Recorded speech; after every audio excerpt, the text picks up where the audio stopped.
भगवान शिव और शिवरात्रि कल आने वाला वह व्रत है, पर्व है। शिव माना कल्याण स्वरूप, मंगल स्वरूप। शिव के दो स्वरूप,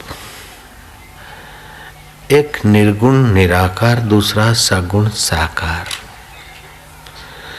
एक अधिष्ठान स्वरूप अव्यक्त, सर्व का आधार, सर्व का आत्मा, और दूसरा माया विशिष्ट चैतन्य। शिवरात्रि में पूजा, वर्ष भर के पूजा पाठ से जो लाभ होता है, शिवरात्रि के दिन उपवास करके, मौन धारण करके भगवान शिव की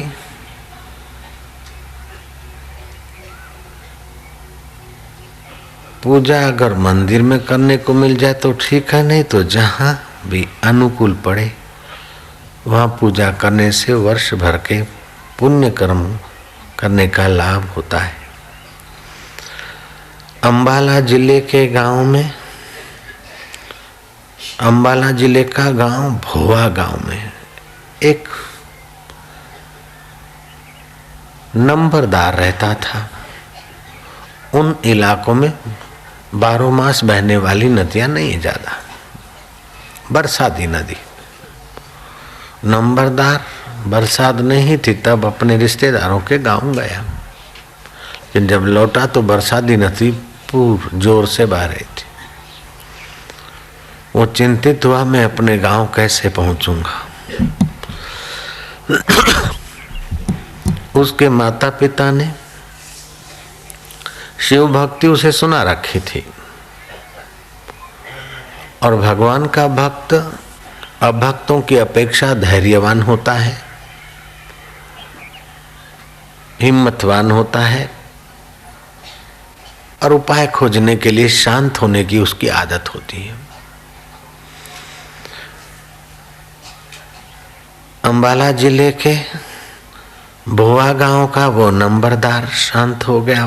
प्रभु मैं क्या करूं, जाना जरूर है, और रात को इस बयाबान में, बरसात में मैं कहीं का नहीं रहूंगा, क्या करूं। शांत हुआ और मन में जो शुभ संकल्प होता है, उस शुभ संकल्प के साथ जो जप आदि होता है, तो जप आदि के साथ जो आकृति का प्राकृतिक संबंध है, मनोवैज्ञानिक संबंध है, उस सिद्धांत के अनुसार जो अभी विज्ञानी बता रहे हैं, वो हमारे भक्तों के जीवन में, ऋषि मुनियों के जीवन में हजारों वर्ष पहले कई ऐसी चमत्कारिक घटना घटी। उसने देखा कि एक कोई महात्मा आ गया है। बोले बच्चा उस पार जाना चाहता है, ये तो बरसाती नदी है, बड़ी तेज से बह रही है, चिंता न कर।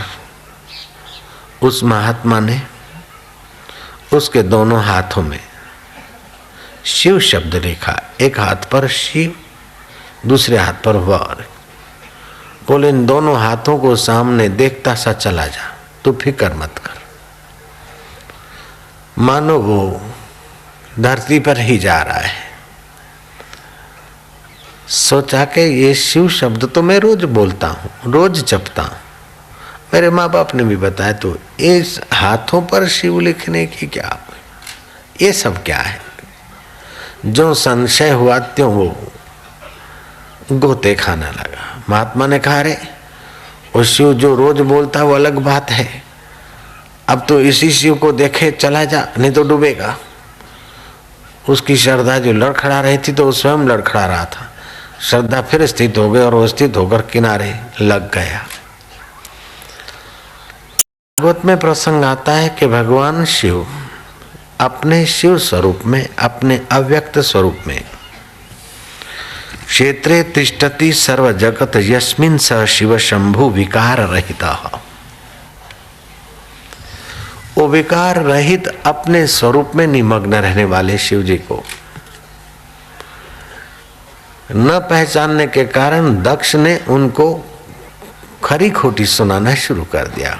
कथा ऐसी है कि सभा में दक्ष प्रजापति आए तो ब्रह्मा विष्णु महेश, अब विष्णु जी न उठे तो कोई बात नहीं, आदि नारायण है, और ब्रह्मा जी तो हमारे पितामह है, लेकिन शिव, इसको तो मैंने कन्या दी है ब्रह्मा जी के कहने से, और ये बेटे के बराबर है, मेरे चेले के बराबर है, और मैं सभा में आया और ये उठता नहीं, क्या समझता अपने को। दक्ष व्यवहार में तो दक्ष था, कुशल था, लोकपालों का अग्रगण्य बन गया था, लेकिन व्यवहार में कुशलता ही सर्वस्व नहीं है, परमार्थ की यात्रा भी इतनी ही जरूरी है। प्राकृतिक रिसर्च करके परदेश के लोग व्यवहार में इतने तो भोगों के साधन को जुटाने में सफल हुए कि कोई भी नया आविष्कार प्राकृतिक होता है तो समझते हैं कि इधर ही से आया,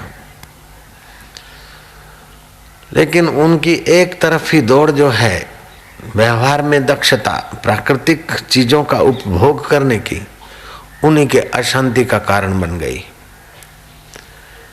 हर 30 मिनट में एक आदमी सुसाइड करता है, हर 30 मिनट में एक आदमी पागल बनता है, हर 20 मिनट में एक आदमी आत्महत्या करता है। बाह्य व्यवहारिक चीजों की तो सुविधा है, लेकिन परमार्थ में पाश्चात्य जगत ध्यान नहीं दिया तो बहुत बुरी दशा है। इंद्रियों के साथ जुड़कर सुखी होने की जो आदत है, जो जो इंद्रियगत सुख लेगा, प्राकृतिक चीजों का सुख लेगा, त्यों त्यों मन चंचल होता जाएगा, और जो जो मन फास्ट होता जाएगा त्यों बदलाहट चाहेगा। फैशन बदलते हैं, कारें बदलते हैं, कारों के रंग बदलाहट करते हैं। कुछ समय पहले टोपा पहनते थे तो आगे की तरफ छाया करने वाला हिस्सा था, अब फैशन बदला, पीछे की तरफ कर देते, उल्टा पहनते। कुछ न कुछ बदलाहट चाहिए, और वो फैशन इधर भी आ रहा है। पहले जो लड़कियां पहनती थी डिजाइन वाले कुर्ते, फ्राक, आजकल बुशर्ट उसी डिजाइन के पहनने लग गए। फैशन बदलो, गाड़ी बदलो, कारपेट बदलो, कलर बदलो। हफ्ता में 1-2 दिन अपना घर छोड़कर जाकर कहीं रहो, घर बदलो, ऑफिस बदलो, दोस्त बदलो, मित्र बदलो, यहाँ तक कि औरतें बदलने की नौबत पे आ गए हैं। क्लबों में जाते और औरतें बदलते हैं, बहुत सारी औरतें और बहुत सारे आदमी आपस में नाचते हैं, और फिर सब अपनी अपनी चाबियां रख देते हैं, और जिसकी चाबी जिसके हाथ लगी उसकी औरत उसके हाथ, अपनी औरतें बदलते। ऐसी घृणित दशा में जाने के बाद भी सुख तो नहीं,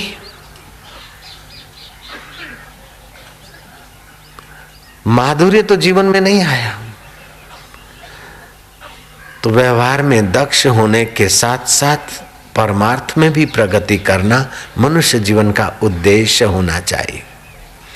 अगर परमार्थ में प्रगति नहीं है तो व्यवहार का बोझा लेकर एक पशु की नाई दब मरेगा मानवीय मन। दक्ष उसी हवा में उड़ रहा था, शिव जी को खरी खोटी सुना दी। शिव जी तो आशुतोष है, वो समझते हैं कि मन इंद्रियों में जीने वाला जीव है, शिव अपने स्वरूप में, लेकिन शिव के गणों को अच्छा नहीं लगा, उन्होंने सुना दी। आपस में शापाशापी हुई। जो शिव भक्त हैं वो भ्रष्ट हो जाए, भांग पीने वाले, धतूरे खाने वाले, फलाना करने वाले। जो अकर्ता अभोक्ता है उस शिव को आकृति विशेष में देखते, शिव के व्यापक स्वरूप को नहीं देखने का